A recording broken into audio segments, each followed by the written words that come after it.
আসসালামু আলাইকুম, সবাইকে স্বাগতম জানাচ্ছি। সুন্দর একটা স্থানে আসলাম, ঢাকার নিকটেই কেরানীগঞ্জের হজরতপুরের পাশে ডালিকান্দি নদীর পাড় বলা হয়। এখানে সন্ধ্যা বা বিকেলটা খুব জমে।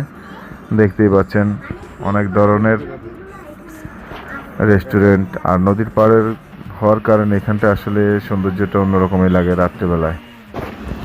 নদীর পাড়, বাতাস, নদীর ঠান্ডা বাতাস, এটার জন্য এখানে বিখ্যাত, সবাই ঘুরতে আসে। আপনিও চাইলে আসতে পারেন, সুন্দর জায়গা। আবার এখানে নদীর উপরে ভাসমান ট্রলার আছে, বড় ধরনেরই। এটাতে চাইলে ঘন্টা হিসেবে ভাড়া নিতে পারেন, কয়েকজন মিলে ঘুরতে পারেন। এটারও ঘন্টা কত করে সেটা আসলে এখানে আসলে আলোচনা করে নিতে পারবেন, এক এক সময় এক এক ভাড়া থাকে। তো সব মিলিয়ে ভালো লাগলো, ভালো লাগার মতো। আমরা এখানে আসছিলাম, পাশে বেড়াতে আসছিলাম, তার পাশাপাশি এখানে ফিল্ডটাও নিলাম, আপনাদের সঙ্গেও শেয়ার করলাম। যদি চান আপনারাও আসতে পারেন, এসে দেখতে পারেন, ভালো লাগবে। আল্লাহ হাফেজ, ভালো থাকবেন। আসসালামু আলাইকুম, সবাইকে স্বাগতম জানাচ্ছি। সুন্দর একটা স্থানে আসলাম, ঢাকার নিকটেই কেরানীগঞ্জের হজরতপুরের পাশে ডালিকান্দি নদীর পাড় বলা হয়। এখানে সন্ধ্যা বা বিকেলটা খুব জমে।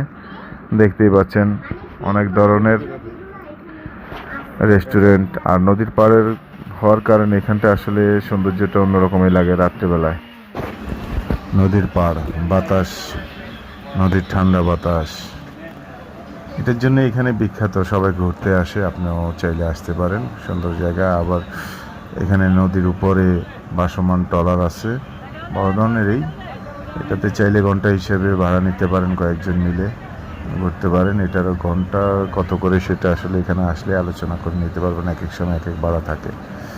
তো সব মিলিয়ে ভালো লাগলো, ভালো লাগার মতো। আমরা এখানে আসছিলাম, পাশে বেড়াতে আসছিলাম, তার পাশাপাশি এখানে ফিল্ডটাও নিলাম, আপনাদের সঙ্গেও শেয়ার করলাম। যদি চান আপনারাও আসতে পারেন, এসে দেখতে পারেন, ভালো লাগবে। আল্লাহ হাফেজ, ভালো থাকবেন।